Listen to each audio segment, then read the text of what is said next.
Now, these entities I'm talking about are talked about and mentioned in every ancient society under different names. And these are interesting to me. This is what they're called by some Central American shaman, the flyers, just a name. We have the demons in Christianity. We have the Archons, that is the name for these entities of the Gnostic belief and the Gnostic writings from like 2,000 years ago, around that period and later. And the Islamic jinn.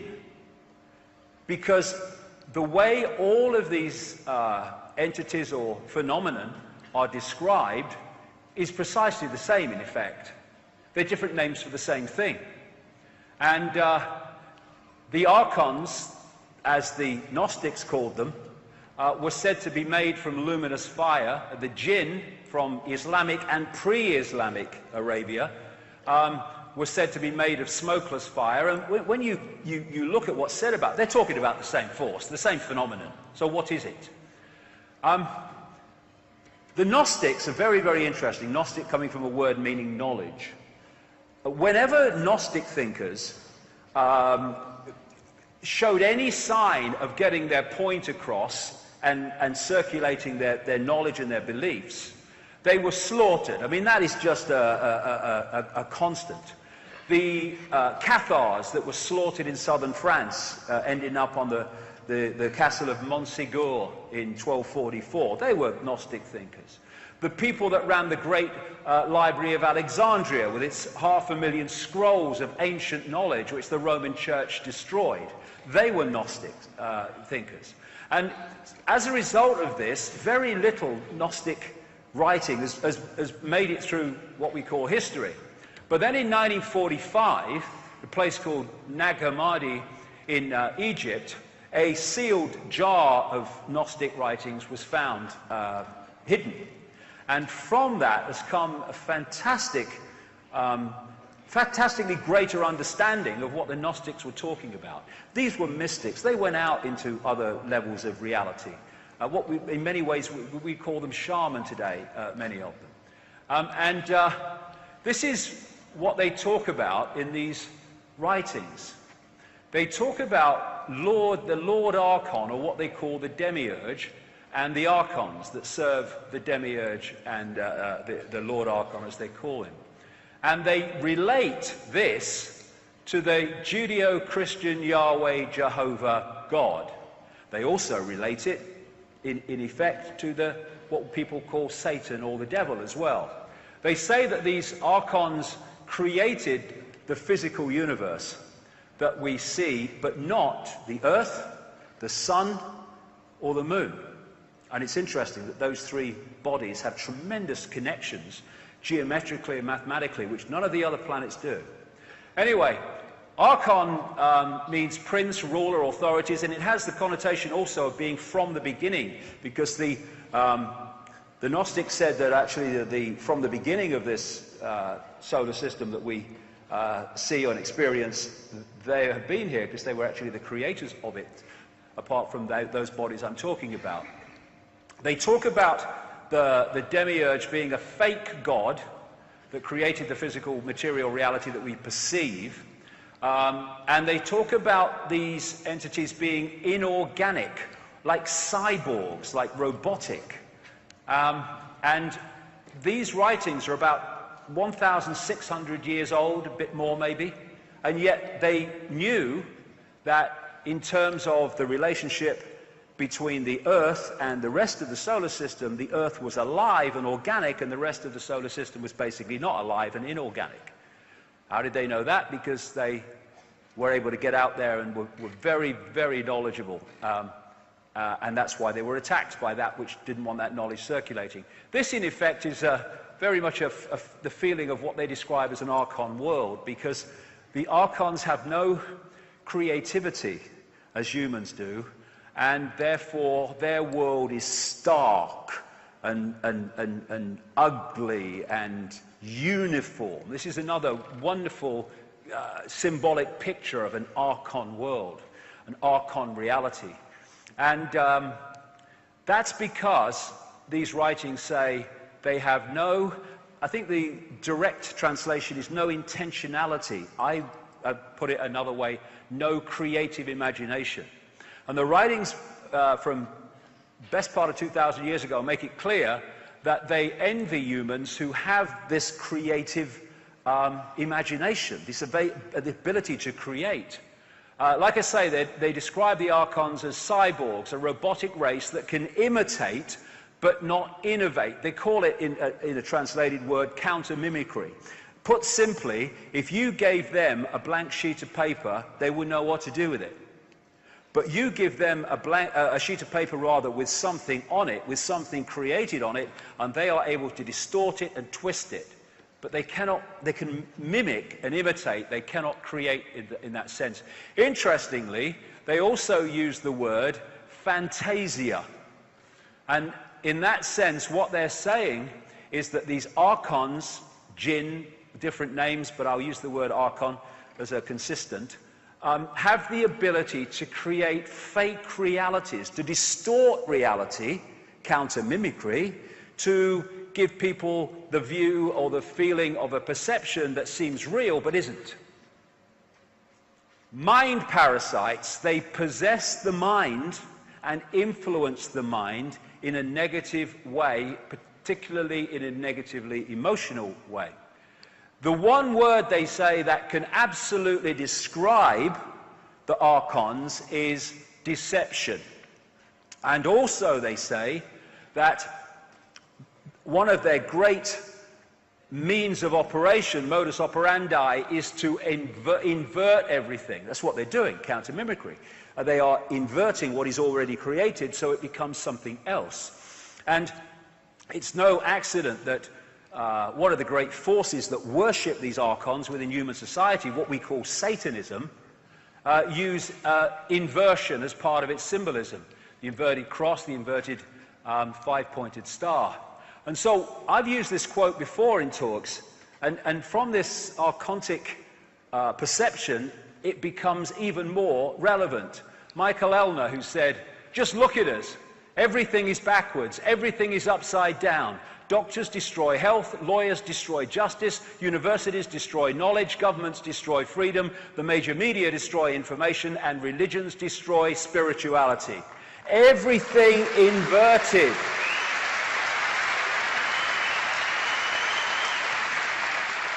This is classic. Politicians, knowingly, some of them, most of them unknowingly, that are promoters and pushers of the archontic agenda, they are famous for bloody lying, inversion of truth.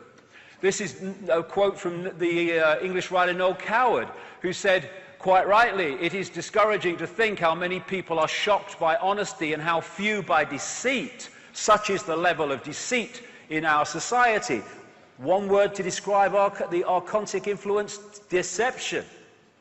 So this force I talked about earlier that operates behind the crazes in politics and banking and business and media ownership and all the other stuff is this archontic force, which takes many expressions, as I'll come to.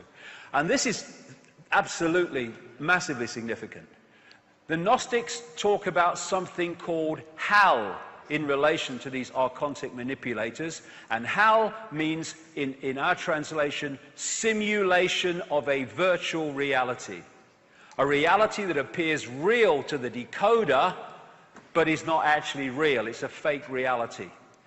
And given what I've been talking about for a few years now, the Gnostic texts describe reptilian entities in relation to being an expression of this archontic force, and 1,600 bloody years ago, they described grey entities, and they describe them as being expressions of the Archons, and they say these grey entities are like an unformed baby or a fetus with grey skin and dark, unmoving eyes. They were around thousands of years ago. We think they're a modern phenomenon. No, this manipulation has been going on for a fantastic amount of what we call time. So, what can we ridicule? What's the latest thing to ridicule Icke for? Well, right, let's get a list. They must be adding to it by now. He's been talking for a while at that Wembley place. But one of the things they ridicule me for is the idea that reptilian entities are behind this manipulation of human society. And people can deny their existence if they like. I do not give a shit. They exist. This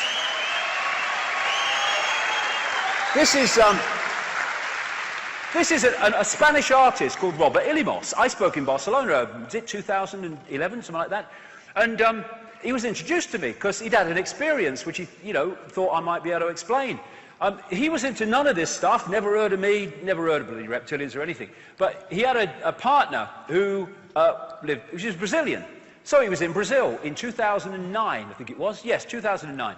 And he's out on his own, painting the landscape in his own unique kind of way. He's got his easel and stuff, and he's on his own, and he's painting away in this landscape. And he said, then this came down in front of him. Bit of a surprise, I suppose.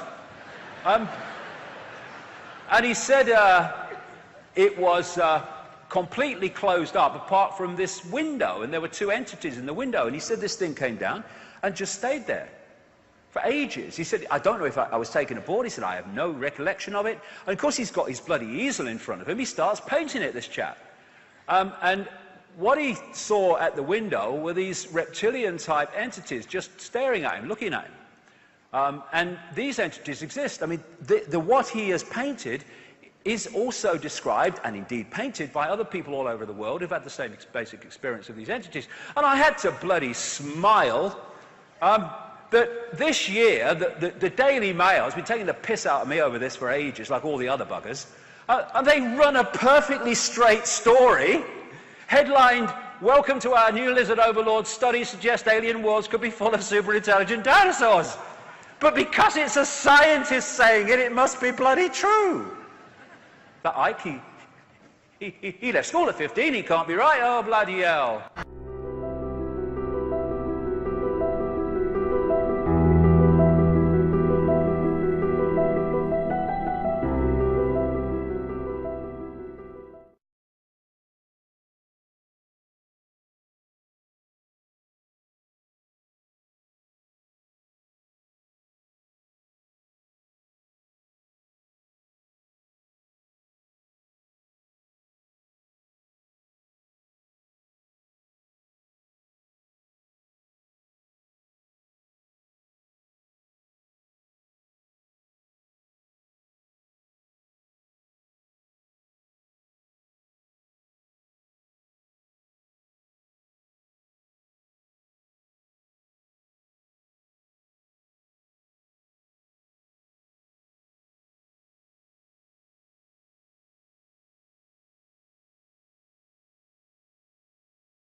is it?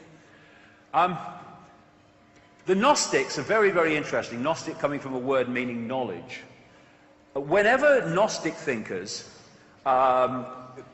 showed any sign of getting their point across and circulating their knowledge and their beliefs, they were slaughtered. I mean, that is just a constant. The Cathars that were slaughtered in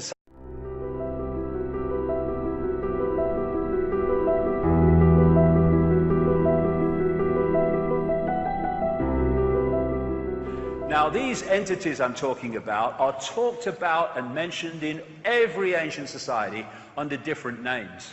And these are interesting to me. This is what they're called by some Central American, southern France, ending up on the castle of Montségur in 1244. They were Gnostic thinkers. The people that ran the great library of Alexandria with its 500,000 scrolls of ancient knowledge which the Roman Church destroyed, they were Gnostic thinkers.